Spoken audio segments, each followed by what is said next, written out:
have probably been to our events before. We appreciate you coming back. If you've never seen a Volkswagen bus here, most likely. I found myself in Las Vegas kind of by accident about 6 months ago. Went to a buddy's neighbor's house. This was in the garage, and I fell in love with it.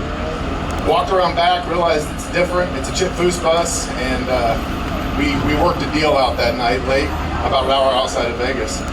And so I set up a deal where I could get Foose to sign something inside the bus. So we had that set up. We were going to fly to LA and maybe have lunch and get a little autograph on the bus. And I thought it'd be way cooler if we could get it here. So the Hooligan guys are here filming for all their media. Here's Chip. We're going to do a little Q&A after he talks. But anything you want to know, just ask the man himself. Here you go, Chip. Well, first of all, thank you for having me here. How about a round of applause for KCTrendz for bringing us all together today? Now, the bus that is here, we did for a gentleman that his nickname was Hot Dog Fred.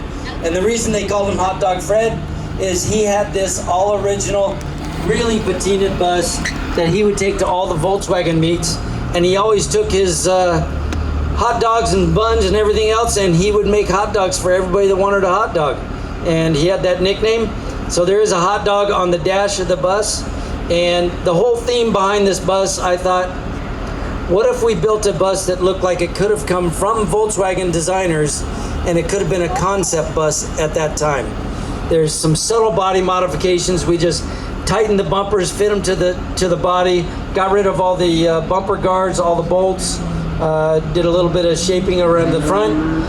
Turned the turn signals from above the headlights down below, hit all the fasteners, put just a straight Volkswagen emblem on the front, pulled the, there's that aluminum trim that's on the side that has a little rubber molding. That's normally way up high on the bus. We pulled that down, I ran it down below so it looked like, it's just a little protection from door dings. And it's got the Volkswagen emblem in the front. I wanted to keep the steel wheels. We went up to 16-inch. We changed the dash a little bit. I peaked the hood like the earlier buses and cut the rear bumper down, plus fit it in and notched it so the deck lid would open up. And then on the stock bus, the bumpers are in one location and the rockers sit really high. So I built new rockers that bolted onto the side to get the bus to be one level on the bottom. Brings it down a little bit. And then of course we did a custom interior. And we added the last window over the top of the side windows because that one's not normally there. And added 2 more windows to it. And it was a real fun project to do for Hot Dog Fred. One of the cool things when we gave this bus back, because his name was Hot Dog Fred, and when we would bring the owner of the vehicles out, they were normally blindfolded, and then we would have them pull their blindfold off to see their bus. And when we had Hot Dog Fred pull his blindfold off, we didn't have his bus there. We had the original Oscar Mayer Wienermobile sitting there, and then we brought his bus back out later. But it was a pleasure to do this for Hot Dog Fred. And for those of you who don't know where overhauling came from, I worked at Hot Rods by Boyd for 8 years, and one of the gentlemen that I worked with was Jesse James. How many people here are familiar with Monster Garage? Well, Jesse called me one day and he says, and he had already done his show called Motorcycle Mania where he built a bike and went to a show. And then he called me up and he says, hey, he says, I'm gonna start this new show with Discovery Channel. I need you to come over with your portfolio. I want to introduce you to the executives here at Discovery, and I want you to be my co-host on the show. And we're gonna build this, we're gonna build these vehicles, and the show's gonna be called Monster Garage.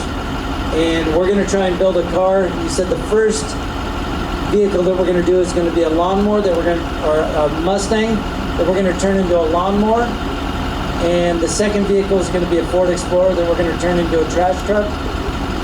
And when I listened to everything that he wanted to do, and I went to this meeting with all the executives, showed them my portfolio, they told me about these 2 vehicles, and Jesse says, and if we don't get it done, we're going to blow it up or we're going to burn it or do something.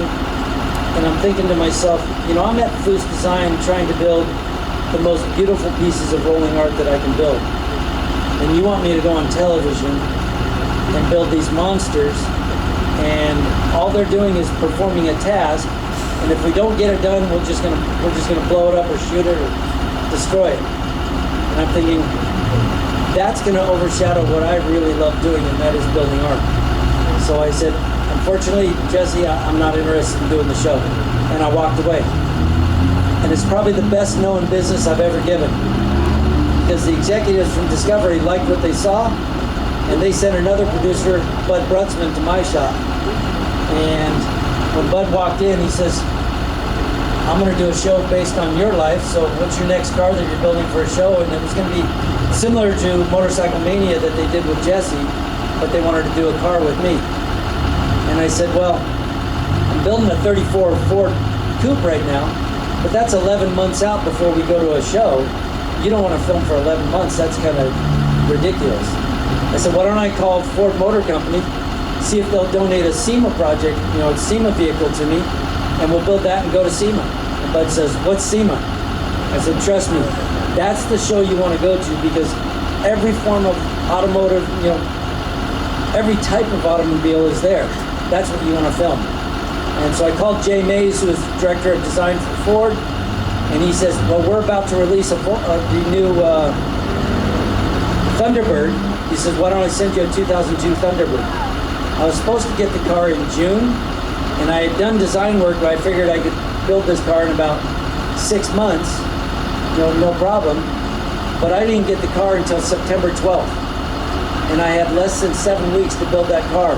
I started working 40 hours straight, and then I would sleep for 8, and then I'd work for 40. I did that for 6 weeks, and I did the last 6 days without any sleep. We got the car done. We went to SEMA. Ford gave it Best of Show. After SEMA show, we invited a whole bunch of different cars from the show to come out to the Las Vegas Motor Speedway, and we filmed all these cars going around the track. And that was the pilot episode of what was called Rides. And I lost 27 pounds building that car, trying to get it done. Fear of failure is a great motivator. But Bud finished the show. He gave it to Discovery Channel. They loved it. They said, okay, we want that as a series. Bud came back to me. He says, Discovery wants another one. What are we doing next? I said, no. You about killed me on that one. I said, but here's what I'll do. I gave him a list of 25 different hot rod shops, all the owners' phone numbers that I knew, and I said, call these guys, find out when they're starting their next show or their next build, and you can send a film crew once a month to 25 different shops, and in 10 months you're going to have 25 episodes. We can't do that with just me.